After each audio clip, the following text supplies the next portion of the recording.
toujours vivre le Bien, tu fais, Billy le Kamalobana Ebele.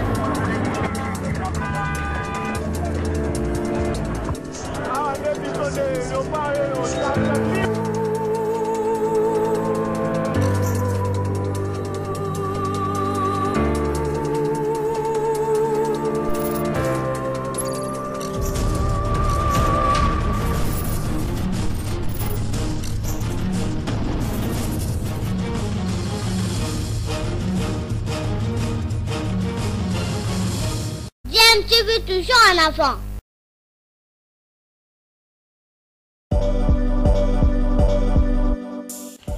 Vous êtes sur DMTV, bonjour ou bonsoir, tout dépend de l'heure à laquelle vous nous suivez. Tout plaisir est pour nous de vous retrouver, mais surtout de savoir que vous êtes nombreux en train de suivre votre chaîne YouTube DMTV. DMTV qui vous propose l'actualité, vous propose également des analyses et des réflexions sur des sujets d'actualité, sur des faits sociaux, tout simplement sur des réalités que nous observons ici chez nous en République démocratique du Congo.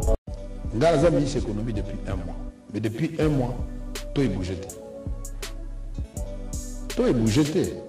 Et bouger, c'est la fois où ça va en publicité.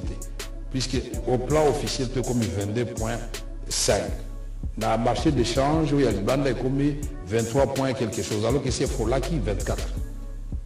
On dit, ça, mon frère. Ce n'est pas encore la satisfaction. Dans la télévision, depuis tout le monde dit que tout est sanéti et vendre. Dans le Baïka Boye, ils ont coupé cet espoir puisqu'ils ont dit le là fondation Oyo tokotongela économie Oyo correspond Oyo Nanzala Oyo Flavien Azoyoka. Et moi je suis partisan de la dialectique.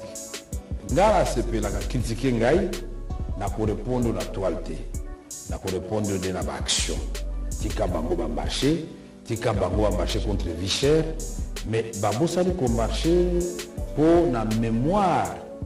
Puisqu'on parle de 430 décès, 5000 disparus à Calais. Nous pouvons considérer que c'est 6000 morts, 6000 décès. Moi, je croyais que, personnellement, dans la marche d'opposition, moi, je croyais qu'ils ont reporté à cause du drame de Calais. Oh, bah, reporter ça, c'est cracher sur la mémoire de nos frères et sœurs. Est-ce que toi, Minitoyo, quand Hollande a eu l'histoire de Bataclan, ou je ne sais pas quelle histoire de la France, il y a Sarkozy, tout va bien. Il n'y avait plus d'opposition ni de majorité, puisque les pays étaient en dé. Ils n'ont pas perdu plus de 100 personnes. Mais si nous parlons de 6 000 personnes, 5 000 disparus, près de 500 décès. Mais nous continuons comme des petits enfants à nous chamailler. Non, ceux qui vont opposer c'est mon point de vue. Botika Batambola, puisque pour eux c'est ça la solution. Au lendemain de leur marche, ils ont marché. Voilà. Donc, moi j'aurais voulu que Camer politique nous a mabé, na place là yo, voici ce que je te conseille, ce que j'aurais fait. Ne va mélanger ça la France quoi. Nous comme non, donc au marché, allez, qui nous a tout marché. Le lendemain, bango bazongi na ba parler na bango ba li bien. Bino siko to mona biloko nde ni ekota na marché. Biso to kolona. Debi ke kolona ezakate na tongo na pokwa opikolité to kolona to komisa congolais vérité masango 3 mois germination, il faut compter 1 mois et demi pour Kauka et puis Bamoudrango 5 mois pour Kosabatute. Nous sommes pas là pour Chers compatriotes, je voudrais à travers cette courte vidéo réagir au point de presse hier à la RTNC du vice-premier ministre de l'économie, M. Vital Kamerhe, sur la crise du urbanisme. Quelle déception, quelle irresponsabilité, quelle impertinence, quelle manipulation des chiffres. Jamais personnellement je n'aurais cru qu'un homme politique de sa carrure nous ferait perdre 1h50 de notre temps précieux.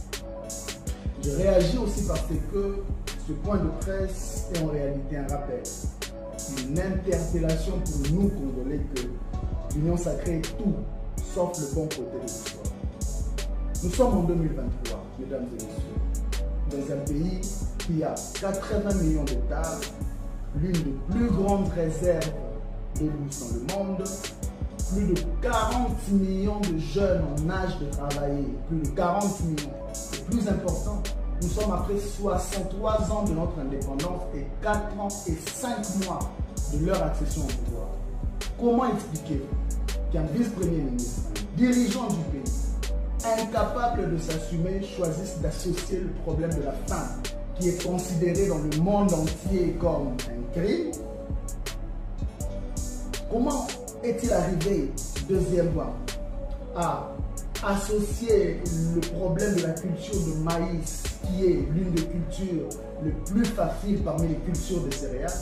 Comment est-il arrivé à associer cela à l'effondrement des modes de production économique de 1885, de 1908 et de 1960? Il dit que les Congolais ont arrêté de cultiver parce qu'ils allaient tous aller en ville. Mais c'est faux, monsieur le vice-premier ministre. Parce que dans les pays où vous êtes allé chercher du maïs avec vos 11 autres collègues, vous avez loué un jet privé. Mais ces pays ont subi le même mode de production. Ils ont été colonisés, ils ont été chicotés. Mais qu'est-ce qui explique qu'ils produisent plus de maïs que nous avec moins de conditions de culture favorables?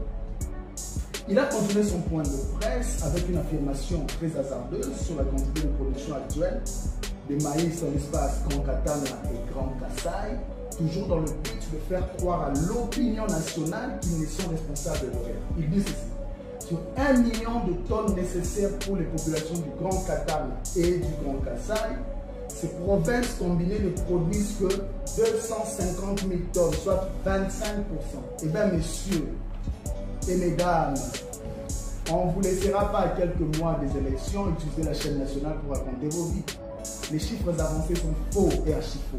Les vrais chiffres sont ceux-ci. En 2016, 2017, 2018 et 2019, année qui coïncide avec votre arrivée au pouvoir avec M. Tshisekedi, ces provinces combinées, c'est-à-dire le Grand Kassai et le Grand Katanga, on parle ici de 9 provinces, au Katanga, Lualaba, Tanganyika, Kassai oriental, Sankuru, Kassai central et le Kassai oriental, produisait plus d'1 million de tonnes par année. Il n'y avait pas de déficit. Le déficit était constaté au niveau national avec une production locale de 2 100 000 tonnes par an, soit 60% de la demande du marché local, qui était d'ailleurs comblée par les importations.